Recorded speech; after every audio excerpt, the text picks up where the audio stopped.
I want you to take a look at this Sydney writer over here and just look at this beautiful fashionista I have sitting next to me, Ashley Kalagian Blunt.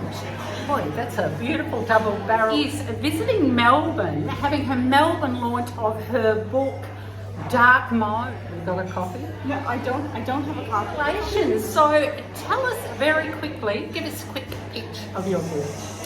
So Dark Mode is a psychological thriller with a dark web plot. It is set over a sweltering summer in Sydney, and the main character, Reagan Carson, owns a boutique garden center where she grows very strange and unique plants. Chapter 1 opens with her going out for a morning run and finding the body of a woman who has clearly been murdered and looks very much like Reagan herself. And Reagan begins to worry that her past is catching up with her. Why is it set in a sweltering Sydney summer? What does that do? What does the weather do? It's the fact that scientists have discovered that plants, when they are dehydrated, they are actually releasing they're making a noise, they're making a hertz level that's way outside the range of human hearing. But effectively what that means is that the plants are screaming. And scientists don't know why that is, but they can detect this with scientific instruments, that these plants are screaming at this intensely high pitch. And when I discovered that, I just thought, like, how creepy is that if you're in, an Australian summer, it's really hot, all the plants are drying out, and all around you, you can't hear it, but you know the plants are screaming. So I just thought that added a real level of atmosphere to the psychological thriller. When I was a little girl, my next door neighbour, who was also a little girl, and we're talking primary school, she told me this story. So this was 50 odd years ago that somebody told me that this little girl knew that scientists discovered that plants screamed. And I didn't believe her because Nada was always telling all these stories, but she knew.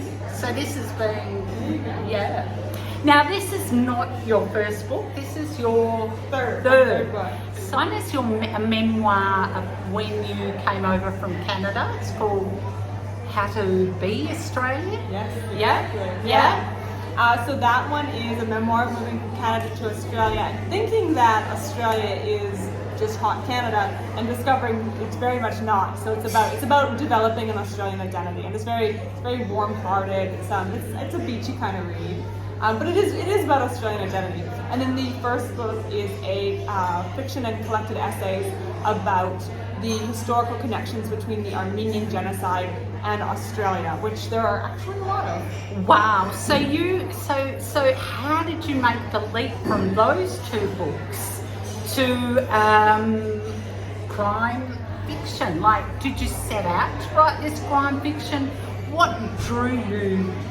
How did you do this? Well, I spent 10 years studying genocide to write that first book, and so... As you do. Yeah, well, yeah, exactly. Yeah. Take 10 years of your life.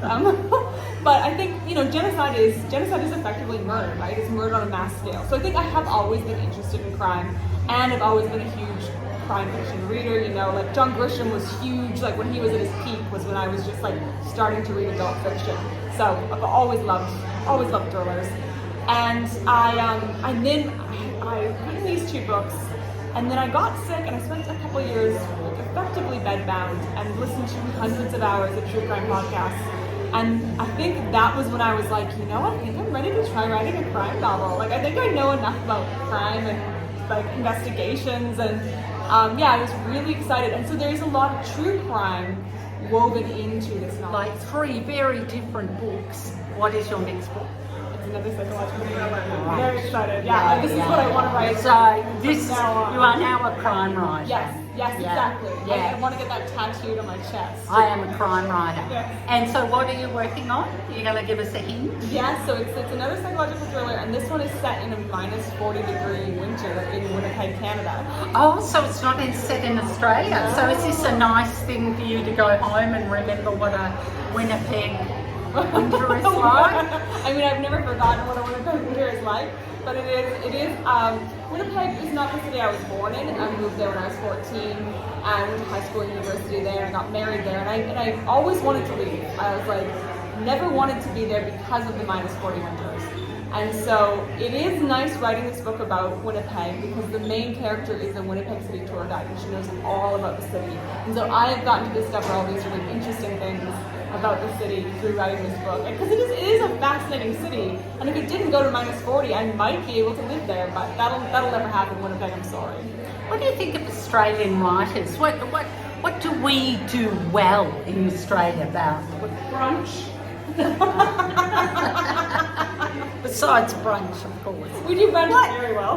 Do you read Australian writers? Interesting. So when I moved to Australia, this is terrible. I hate admitting this, but it is the truth. When I moved to Australia in 2011, I had never read an Australian writer, and I hadn't really even read that many Canadian. So writers. you were. I know. Alice Munro, anyone? Well, Just one of the best writers in the world, and she's Canadian. She is very much. No, I had read some Canadian writers. I love Timothy Findlay. I love Douglas Copeland. Obviously, had read Margaret Atwood. I've done Canadian. I have never. Do you know I've never read any Margaret? But I also am not, as a writer, not going to another country and not read any of those. I'm calling immigration. Can revoke my citizenship. Apparently. No, but since then, I dedicated myself to reading almost exclusively Australian writers. So I've really tried to make up that deficit, and have fallen in love with them. I feel it's wonderful being part of this community. I think Australian writers are doing amazing things. There's such an incredible depth. I think honestly, I could read just Australian writers for the rest of my life and be happy. Really? With that. Yeah. Any particular? What about any? Can you name some names? This is going to be on your immigration test. I love Helen Garner, of course. That was the first big name Australian writer that I really fell in love with.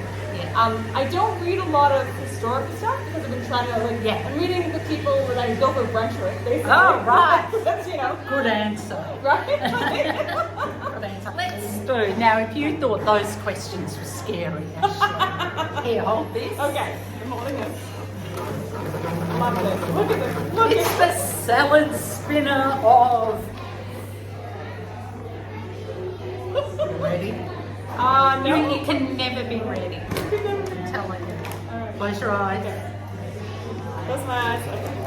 Oh, that was the one. Pick that up. I'm so sorry. All right, what's a stereotype about being a writer that you never correct people on? Oh. Do they go, writers are the sexiest people I know? Is that a stereotype, do you think? No. What's a writerly stereotype? Okay, well, one writerly stereotype is that we make tons of money, but I always correct people on that because that is, I don't know, I know where people got that idea, but it's so untrue. So with the idea of making money, often they say, yeah, but what about John Grisham? And you go, and who else? And people go, they never do like Barbara Cartland. J.K. Rowling. Yeah, like, exactly. Yeah. If only we all made as much money as J.K. Rowling. That would be amazing. Yes, but maybe had some different political views on who's allowed to exist and who isn't. Yes. Pick another question. Go on. All right. Ooh, why are crime writers so good looking? They are. That was how I was going to start. I mean, you are a prime example. Just look at this beautiful face. Look at the thing too. Crime writers are really good looking. Why? Because we're the type of people who imagine ourselves getting murdered in a Hollywood movie. I don't know. Yeah. And they also have sunny dispositions.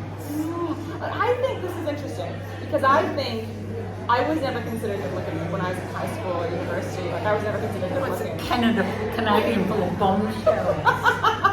Yeah, but you don't want to peak in high school. Exactly. I'm much happier to be I think it's just the fashion makes me I'm now can afford to have my hair done, right? Whereas I could never do that when I was a younger person. So maybe just being a crime writer has made me more good looking. I just have the glow of I've killed some people fictionally. Let's do one more. Okay. Love this. Okay, going back and do you enjoy writing? This is a great question. If you say yes, I can't wait to write. No, I'm not. No, I'm gonna I'm not get like up that. and leave. No. I enjoy the thrill of having written something, or when something is coming together. So, like, do I enjoy writing every minute that I'm doing it? No, of course not. But like, I do. You know, when I'm with my writers group and we're discussing, you know, something that's not working, and then suddenly I'm like, oh, but I could do this. Then I just, like, my whole body gets excited, like, yes, and I can't wait to, then I'm like, all right, I really want to just make that change and see how it plays out and see how it feels. So I do, at a macro level, yes, I really enjoy that. I just want to, like, mash my face against the keyboard because I'm just like, oh my gosh, this is like, I can't make this work, and my brain is just going in circles. But, like, yeah, at a conceptual level, like, it's really exciting to get to write. And now with dark mode, like, I've been going to bookshops and had booksellers come up and hug me, and I'm just like, because they're so excited about the book, and that is just an incredible feeling, to have given other people the same kind of joy that, you know, my favorite books have given me is amazing. You've arrived. Do you have a feeling of arrival? That seeing that joy in booksellers' faces, like that. Yeah, that was a new level of, like, because I've had the previous 2 books come out and they've been well received, but like this is a new level of, it's right there. Ashley Kalagian Blunt, author of the psychological crime thriller Dark Mode. Run out and buy it, or go to your local library and borrow it. It's been an absolute delight talking to you, and a big congratulations on your book. Oh, thank you, Stella. I'm such a huge fan of yours. Oh. So.